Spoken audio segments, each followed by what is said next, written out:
bangaren boko arabiya, to amma an ka zaɓi bangaren arabiya zalla sai gan ka tafi jami'a kuma baka jin turanci. Don haka ina ba da shawara a yi ƙoƙari a samar da abubuwa guda biyu ga su kama haka. Abu na farko, a samar da makarantun firamare da nursery da secondary waɗanda za a haɗa karatun addini da na boko su tafi tare. Yaro ya ji larabci gam, ya ji kuma turanci gam a lokaci guda, ya san addini tsab, ya san kuma sciences ko social sciences ko kuma art. Ina ba da shawarar musulmi su yi haka, amma wannan ba ƙaramin aiki ba ne.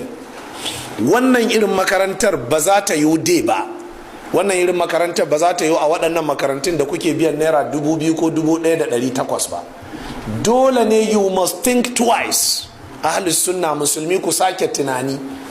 Waɗannan makarantu da ake karɓan muku naira 3,000 kana murna wai ka haɗa wa yaro da islamiyya kuma yana zuwa day, wallahi ba zai yi ba. Wannan sai an turke 'ya'yan musulmi tun daga matakai na firamare har sakandare, in ba haka ba wannan karatun ba zai yi ba. Dan da wanne za su ji?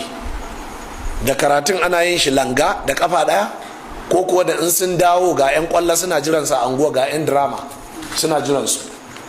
To lallai ne a san wannan kalubalen. Shawara ta farko kenan. Shawara ta biyu, lallai ne makarantu irin namu din nan su samar da cibiyoyin yin diploma wadda za ta share hawaye ga waɗannan ɗalibai da ke fitowa daga haya islam.